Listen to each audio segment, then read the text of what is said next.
მოგესალმებით, მე ვარ სალომე ზურაბიშვილი და წარმოგიდგენთ გაეროს გლობალური შეთანხმების საქართველოს ქსელის ყოველკვირეულ რუბრიკას საუბრები ბიზნესსა და ევროკავშირზე, რომელიც დაფინანსებულია შვედეთის მიერ. დღევანდელ გადაცემაში ვისაუბრებთ კორპორაციული მდგრადობის მიმართულებით ევრორეგულაციებზე და თუ რა გავლენა აქვთ მათ ბიზნეს სექტორზე საქართველოში. კორპორაციული მდგრადობის ანგარიშგების დირექტივა, ეგრეთ წოდებული CSRD, ევროკავშირმა 2022 წელს დაამტკიცა. აღნიშნულმა რეგულაციამ ჩაანაცვლა არაფინანსური ანგარიშგების მანამდე არსებული დირექტივა, რომელიც ასოცირების შეთანხმებიდან გამომდინარე საქართველოს კანონმდებლობაშიც ითარგმნა. CSRD ადგენს უფრო მკაცრი ანგარიშგების სტანდარტს და განსაზღვრავს მესამე პირის მიერ ინფორმაციის დამოწმების ვალდებულებას, რაც უზრუნველყოფს და ზრდის კომპანიის მხრიდან წარმოდგენილი ინფორმაციის სანდოობას. 2024 წელს ევროკავშირმა მომდევნო სტანდარტი დაამტკიცა კორპორაციული მდგრადობის სათანადო შეფასების დირექტივა, ეგრეთ წოდებული CSDDD, რომელიც ავალდებულებს მსხვილ კომპანიებს გამოავლინონ, შეარბილონ და საჭიროების შემთხვევაში გამოასწორონ ადამიანის უფლებებსა და გარემოზე ზემოქმედება, თავიანთ საქმიანობასა და მიწოდების ჯაჭვში. ბოლო განვითარება კი 2025 წლის 26 თებერვალს უკავშირდება, როდესაც ევროკომისიამ წარადგინა ომნიბუსის წინადადება, რომელიც მიზნად ისახავს ხსენებული დირექტივებსა და ევროკავშირის ტაქსონომიის რეგულაციებში მნიშვნელოვანი ცვლილებების შეტანას. კორპორაციული მდგრადობის ევრორეგულაციებსა და აღნიშნულ ჩარჩოში მოსალოდნელ ცვლილებებზე, ამასთან ამ ყველაფრის გავლენაზე ქართულ ბიზნეს სექტორზე დღეს ჩვენ სტუმრებთან ერთად ვისაუბრებთ. ჩვენთან ერთად არიან ნინო თვალიშვილი, EY საქართველოს კლიმატური ცვლილებებისა და მდგრადი განვითარების მიმართულებით ხელმძღვანელი და აკაკი კოხალეიშვილი, გაეროს გლობალური შეთანხმების საქართველოს ქსელის ბიზნესისა და ადამიანის უფლებების მენეჯერი. აკაკი, ნინო, მოგესალმებით. დიდი მადლობა დღეს რომ გადაცემაში ვსტუმრობთ. ჩვენ ყოველ გადაცემაში ვსაუბრობთ ევრორეგულაციებზე და ევრორეგულაციებთან შესაბამისობაზე, თუმცა დღევანდელი გადაცემა უფრო კონკრეტულად ეხება ამ საკითხს და უფრო სიღრმეებში წავალთ ამ მიმართულებით და პირველი კითხვით ნინო მინდა რომ თქვენთან გადმოვიდე, რომ შევაფასოთ ზოგადად ევროკავშირში რა რეგულაციები არსებობს კორპორაციული მდგრადობის სფეროში, რაღაც მიმოხილვა გავაკეთეთ, მაგრამ უფრო სიღრმეებში რომ წავიდეთ აქაც. სალომე, მოგესალმები, მივესალმებით თქვენს მაყურებელს. მიხარია რომ ესეთ აქტუალურ თემაზე მიწევს საუბარი. როგორც ვიცით, ევროკავშირის რეგულაციები ერთ-ერთი წამყვანი არის მდგრადობის მიმართულებით და დღევანდელ მსოფლიოში მდგრადობა აღარ არის ნებაყოფლობითი, ეს არის ვალდებულება იმ აქტივობებიდან გამომდინარე, რასაც კომპანიები ეწევიან. ევროკავშირი საკმაოდ წინ წასულია ამ მიმართულებით და ბევრი რეგულაციები აქვს, რომელიც ბიზნესს უფრო მეტ პასუხისმგებლობას აკისრებს მის აქტივობებიდან გამომდინარე.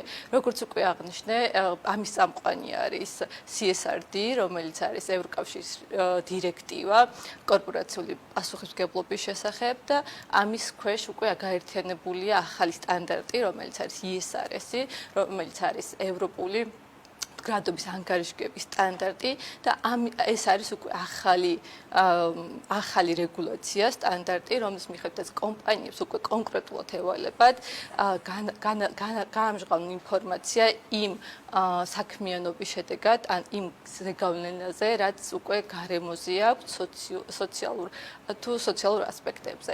აღნიშნული დირექტივა და აღნიშნული სტანდარტები 2024 წლიდან შევიდა უკვე ძალაში, ჩაანაცვლა NFRD, რომელიც მოიცავდა საჯარო ინტერესის მქონე კომპანიების მიერ არაფინანსური ინფორმაციის გამჟღავნებას და ახლობით 10,000 კომპანია იყო ვალდებული ევროკავშირის ფარგლებში გაემჟღავნებინა მსგავსი ინფორმაცია, მაგრამ როგორც გვახსოვს, ევროკავშირის მიზანი არის მწვანე შეთანხმების შესრულება, რომელიც არის 2050-ისთვის კლიმატ-ნეიტრალურობა ევროკავშირის და შესაბამისად უფრო მკაცრი ზომები გახდა საჭირო ამ მიმართულებით. და ეს დირექტივა, რომ ვთქვით, კიდევ უფრო მეტად ახსნათ, როგორ მოქმედებს, ანუ ეს დირექტივა უნდა ითარგმნოს ეროვნულ კანონმდებლობაში ევროკავშირის წევრ ქვეყნებში. ევროკავშირის წევრ ქვეყნებში რა მდგომარეობა არის? თავისი კანონმდებლობა თუ აქვთ, იქამდე თუ ქონდათ მიღებული თუ შემდეგ მიიღეს, ევროკავშირის ქვეყნებში, ანუ CSRD, ესე ვთქვათ, პირდაპირ მიიღეს ESRS-ების ფარგლებში სტანდარტების დანერგეს, თუმცა ამ ეტაპზე ყველა ქვეყანა ვალდებულია ისევ მოახდინოს ლოკალი რეალიზება, ესე ვთქვათ, ამ სტანდარტების და ამ სტანდარტების შესაბამისად წარადგინონ ბიზნესებმა ანგარიშგება. თუმცა ამ ეტაპზე ომნიბუსის პაკეტის შესაბამისად 2025 წელს მოუწიათ იმ NFRD-ის მიხედვით ვალდებულ პირებს წარადგინათ ანგარიშგება და შემდგომ პერიოდში უკვე 2028 წლიდან ალბათ სრული ევროკავშირის მოუწევს კომპანიებს, ბიზნესებს მოუწევს აი ამ ანგარიშგების წარდგენა. აი ომნიბუსოთ შევეხეთ და მინდა რომ აკაკისთან გადავიდე შემდეგი კითხვით. აკაკი, ასევე ჩვენ არ გვისაუბრია CS-TDD-ზე, როგორც ადამიანის უფლებების სათანადო შემოწმების, როგორც დირექტივაზე, კორპორაციული მდგრადობის უფრო ზოგადად. ამ დირექტივაზეც რო გვიამბოდა, ასევე ომნიბუს რა ცვლილებები შეაქვს ამ ორივე დირექტივაში? მოგესალმები, მივესალმები მდალი მაყურებლებს. მადლობა კითხვისთვის. თავიდანვე შესავალ სიტყვაში ახსენე, რომ 2025 წლის 26 თებერვალს ევროკომისიამ წარადგინა წინადადება, რომელიც ითვალისწინებს გარკვეული ცვლილებების შეტანას კორპორაციული მდგრადობის კანონმდებლობაში. აქ საუბარია რამოდენიმე კანონმდებლობაზე, ძირითადად აქ პირველ რიგში ცვლილებები ეხება კორპორაციული მდგრადობის ანგარიშგების დირექტივას და ასევე ცვლილებები შევა კორპორაციული მდგრადობის სათანადო შეფასების დირექტივაში. რა იყო ამ ყველაფრის მიზანი? ევროკომისიამ გადაწყვიტა, რომ ამ შემთხვევაში ძალიან მნიშვნელოვანი იქნებოდა უფრო გაემარტივებინა ამ ცვლილებების რეგულაციების აღსრულება და მისი იმპლემენტაცია ეროვნულ კანონმდებლობაში და ჩათვალეს, რომ ბიზნესები ჯერ არ იყვნენ სათანადოდ მზად იმისთვის, რომ მოეხდინათ ამ ყველაფრის ინკორპორირება თავიანთ საქმიანობაში და ამიტომ მნიშვნელოვანი იყო, რომ გარკვეულწილად უფრო მეტი განმარტებები გაკეთებულიყო თითოეულ ამ რეგულაციასთან მიმართებაში და ასევე ძალიან მნიშვნელოვანი, რომ ყოფილიყო ამ დირექტივებს შორის თანმიმდევრულობა, იმიტომ რომ აქ საუბარია ძალიან მნიშვნელოვან დირექტივებზე, ისინი უნდა ყოფილიყვნენ შესაბამისი ერთმანეთთან. გარკვეულწილად რომ ამ დირექტივებს შეიძლება პოზიტიურთან ერთად ნეგატიური შედეგებიც შეიძლება მოყვეს, იმიტომ რომ ამ ეტაპზე თუ ეს საკანონმდებლო წინადადება დამტკიცდა უნიბასის წინადადება, ეს იმას ნიშნავს, რომ გარკვეულწილად გადავადდება ამოქმედება დირექტივების, შერბილდება მათ შორის. ხო, შერბილდება და ასევე შეიძლება პირველ ეტაპზე უფრო ნაკლები კომპანიები მოიცვას, მაგრამ საბოლოო ჯამში ეს რა თქმა უნდა ემსახურება იმას, რომ კომპანიებს მიეცეთ მეტი დრო იმისთვის, რომ შეძლონ ამ ყველაფრის ასახვა თავიანთ ბიზნეს ოპერაციებში და პრაქტიკაში მოახდინონ მისი იმპლემენტაცია. და აი როგორ წარმოგიდგენია, როგორ ითარგმნება ეს ყველაფერი პრაქტიკაში? აი ჯერ ევროკავშირის წევრ ქვეყნებში არსებულ ბიზნესზე რომ ვისაუბროთ და შემდეგ უკვე საქართველოს კონტექსტზე. აი რამდენად ფიქრობ, რომ ეს მოახდენს გავლენას მათ საქმიანობაზე, გარემოს დაცვითი სოციალური თუ მმართველობის ჭრილში? რა თქმა უნდა, ერთმნიშვნელოვნად ძალიან დიდ გავლენას მოახდენს, იმიტომ რომ პირველ რიგში უნდა აღვნიშნოთ, რომ საქართველოს გაცხადებული აქვს ევროინტეგრაცია როგორც მიზანი, შესაბამისად საქართველოს ასოცირების შეთანხმების ფარგლებში რა თქმა უნდა იღებს ვალდებულებას, რომ მიუახლოვდეს ევროკავშირის კანონმდებლობას, მაგრამ გარდა მაგისა, ასევე კომპანიები, რომლებთანაც საქართველოს ბიზნეს კომპანიებს აქვთ ურთიერთობა, ბიზნეს პარტნიორები არიან, ხო?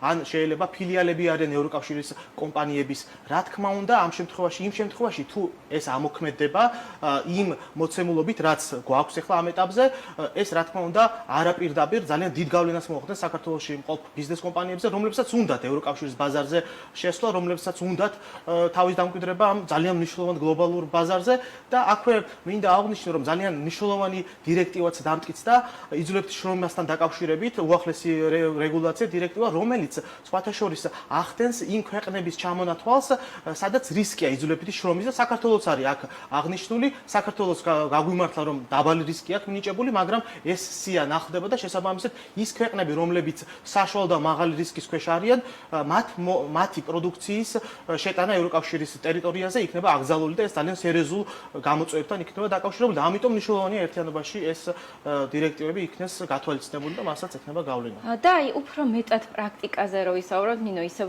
თქვენთან გადმოვალ ამ კითხვით, EY საქართველოს მუშაობს ძალიან ბევრ კომპანიასთან და მათ შორის სერვის უწევს ევროსტანდარტებთან შესაბამისობის მიმართულებით. აი თქვენ როგორ შეაფასებდით, რა ტენდენცია არის საქართველოში ევრორეგულაციებთან შესაბამისობის კუთხით, კორპორაციული მდგრადობის მიმართულებით, აი ანგარიშგება ახსენეთ და რამდენად კომპანიები ცდილობენ რომ CSRD-ის მიმართულებით და არა მხოლოდ GRI-ის და სხვა სტანდარტების მიხედვით მოახდინონ ანგარიშგება. სალომე, როგორც საქართველოს განვითარებული ქვეყანა, ჩვენი ბიზნესიც ესე ვთქვათ განვითარებად სტადიას გადის აი ამ მიმართულებით, თუმცა დღეს უკვე ESG ანგარიშგება ხდება ძალიან აქტუალური, მნიშვნელოვანი იქიდან გამომდინარე, რომ მსოფლიო ზოგადად ძალიან დიდ ყურადღებას აქცევს მსგავსი სტანდარტების არსებობას და კომპანიებს, რომელსაც დანერგილი აქვს თავიანთ სტრატეგიებში კლიმატურ ცვლილებების რისკების ანალიზი, თუნდაც გარემოზე ზემოქმედება და სოციალური ზემოქმედება, ანუ ESG-ის სამივე კომპონენტის არსებობა. საქართველოში თუ ავიღებთ მსხვილ ბიზნესს, რა თქმა უნდა, მსხვილ ბიზნესი, რომელსაც აქვს ურთიერთობები ინვესტორებთან, ამ შემთხვევაში გულისხმობს ევროკავშირით და განვითარებული ქვეყნების ინვესტორებთან, უწევთ დანერგონ და წარადგინონ თავიანთი ანგარიშგება შესაბამისი პროცედურების შესაბამისად. ისევე როგორც საბანკო სექტორი დღეს ყველაზე განვითარებულია ამ მიმართულებით, საერთაშორისო სტანდარტები რაც არსებობს სოფლიოში და ევროკავშირში დანერგილია და ახდენენ ანგარიშგებას ამ მიმართულებით, თუმცა თუ ვისაუბრებთ საშუალო და მცირე საწარმოებზე, ამ შემთხვევაში ტენდენცია შეინიშნება, რა თქმა უნდა, დადებითი, იქიდან გამომდინარე, რომ ექსპორტიორ კომპანიებს, რომელთაც უწევთ ევროკავშირში შესვლა, სავალდებულოდ უხდებათ მსგავსი სტანდარტების შემოღება, რადგან შეუძლებელი იქნება სამალოთ ბიზნეს ურთიერთობები ან თუნდაც პროდუქცია გაიტანონ ევროკავშირში. შესაბამისად, თუ გავითვალისწინებთ იმ მოცემულობას, რომ დღეს საქართველო აქტიურ ნაბიჯებს გავს მდგრადობის მიმართულებით, ცნობიერების ამაღლება ხდება კომპანიებში. დღევანდელი სიტუაცია შემიძლია დადებითად შევაფასო ამ მიმართულებით და ვფიქრობ, რომ ამას კიდევ ძალიან დაეხმარება ის კანონმდებლობა, რომელსაც SARAS-ი აპირებს დანერგოს ISRS-ების მიმართულებით, რომელიც არის მდგრადობის სტანდარტები, თავდაპირველად ნებაყოფლობით იქნება სავარაუდოდ, რაც კიდევ ერთი დამატებითი სტიმული იქნება კომპანიებისთვის გაეცნონ, ჩაერთონ და მოიმზადონ სამომავლოდ სტანდარტები. არაფინანსური ანგარიშგების სტანდარტი ჩანაცვლდება სავარაუდოდ CSRD-ით, როგორც ეს იყო გაცხადებული ევროკავშირის ასოცირების შეთანხმებიდან გამომდინარე, მათ შორის. აკაკი, თქვენთან გადმოვალ ისევ შეკითხვით. მაინტერესებს აი გაეროს გლობალური შეთანხმების საქართველოს ქსელი ამ მიმართულებით, რას აკეთებს, როგორ მუშაობს კომპანიებთან, ძალიან მოკლედ რო გითხრათ, ევროინტეგრაციის პლატფორმა არსებობს და აი ბიზნესის ინტერესს როგორ შეაფასებდით ამ მიმართულებით? მოკლედ რო გითხრათ, კომპანია რომელიც არის გაეროს გლობალური შეთანხმების საქართველოს ქსელის წევრი, ის ინფორმირებულია ყველა ცვლილებაზე, რაც მიმდინარეობს ევროკავშირის მასშტაბით.